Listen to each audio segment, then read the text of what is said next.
Now, the first in a series of stories about how people are still innovating even in a time of recession. Tonight, a high-tech solution to some real-world computer problems. NewsHour correspondent Spencer Michaels has our science unit report.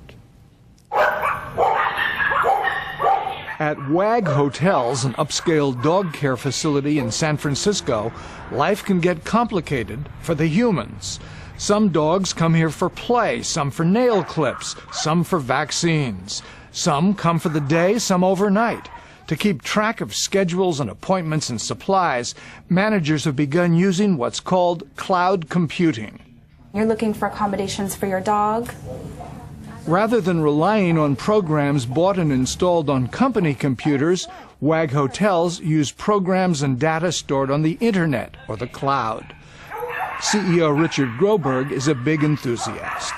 As we grow, that means more servers, that means more computers and software for all of our employees. With cloud computing, we essentially can have a dummy terminal for an employee, and they go onto the internet, and all of the applications are there waiting for them. Cloud computing is being touted as the next big thing in technology. The cloud essentially is the internet.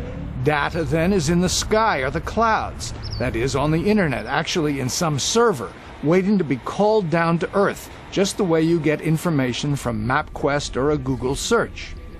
Using the ever-growing storage capacity of servers belonging to companies like Google or IBM, businesses and scientists and others store data on the internet and then access that data and the programs to use it online, only when they need it. It's like hiring taxis instead of owning a car if you don't need one all the time. It's cheaper and you don't have to worry about upkeep and breakdowns and parking. Salesforce.com, a business software service company, is one of the leaders in providing cloud computing. The firm has nearly 60,000 business customers. This whole cloud that we have for infrastructure. Mark Benioff, its CEO, has become an apostle for the concept. You're not having to go out and choose what software package is right for me, what hardware. Is this software going to work on this hardware? Oh, am I upgraded? Am I updated? All of that is done for you, just like it is on these consumer services. You don't upgrade Amazon.com. And you can run a whole business from the clouds, a breakthrough called multi-tenancy. An office building has multiple tenants. Well, multi-tenancy means that you're basically sharing not just an apartment building or an office building, but a computer system. It's a tremendous innovation in how we structure our software itself. That instead of it being written just for you on your server, under your desk, in your office, well, that stuff is being taken care of for you in the cloud. Servers are computers that store and send out data, like a library. With so many servers linked together, businesses or universities can vastly increase available computing power, which they couldn't afford or organize without the cloud. And a company like Vitrazo, which makes countertops from recycled glass, can put its sales and raw material information on the internet under a contract with Salesforce.com. It can be accessed and updated simultaneously by salesmen, executives, and other company officials. CEO James Shepard says the cloud has saved him time and money that he used to spend for expensive software. We track every slab that you see in this factory, and we're shipping, 6,000 to 7,000 slabs a year out of here. Every one of these slabs is tracked with a unique ID.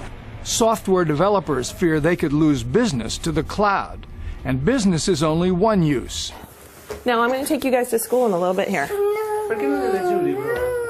Jen Matzan uses cloud computing to run her family life.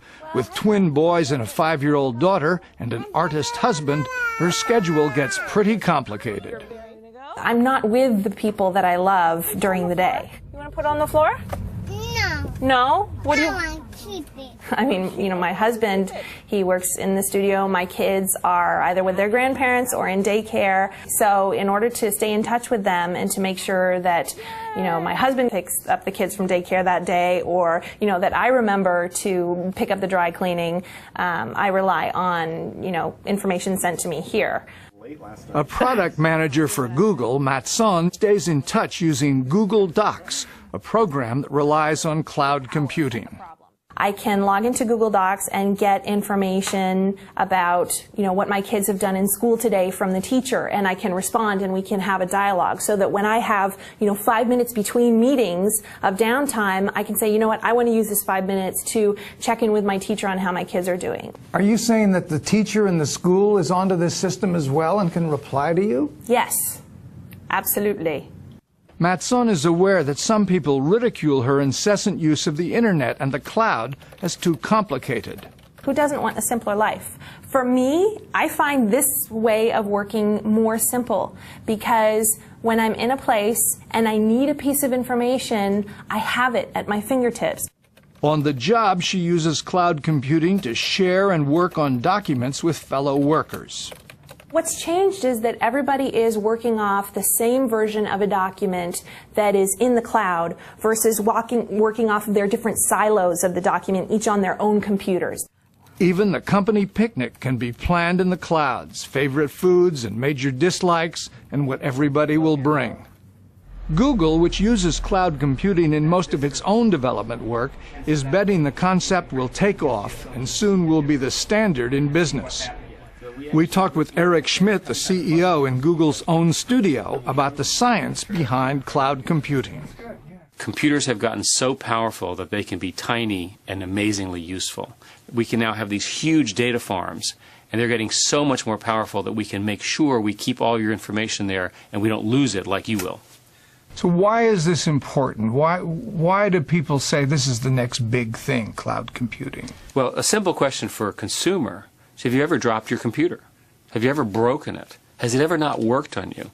Have you ever sat there and said, how do I back this thing up? Oh no, I just lost my term paper. In cloud computing, the professionals keep track of all the programs and the data, and they make sure you don't lose it. To which a cynic might say, hey, Google was down for several hours recently and previously as well. If the network goes down, I don't have anything. Well, that was a terrible thing, and we work really hard to make sure that doesn't happen. I can tell you that we're down a lot less than your computer is. But not everyone is in love with the cloud, particularly those worried about privacy issues. In fact, IBM is finding some companies are reluctant to give their company secrets to a third party, according to Vice President Willie Chu. They don't want to put data in a cloud somewhere where they don't know whether it's going to be secure or not. So having businesses feel secure, feeling safe, is what IBM is all about. At the Electronic Frontier Foundation, which advocates for internet privacy, the concern is that data stored on the internet could be compromised. Cindy Cohn is legal director. There's plain old hackers, things, security breaches. Sometimes we call these data Valdez at EFF, where there is a spillage of data. Like the Exxon Valdez. Like the Exxon Valdez, only it's your data spilling out, not the oil. The second risk is from overarching government requests, and of course we've seen, especially during the last administration, lots of efforts by the government to wholesalely collect information about Americans from third parties. And then we need to make sure that other third parties don't have easy access to that data either. But those in the data business say they're not worried. We operate under exactly the same laws that you do. And if your information is so important you have to hide it from the government, we probably don't want you to give it to us anyway. The reality is that there is tremendous laws and legal infrastructure globally to protect your privacy. So far, cloud computing, while growing fast, is largely used for basic business applications, accounting, scheduling, sales, and so forth. It may be a while before more complicated and specific needs, like architectural design, appear in the cloud.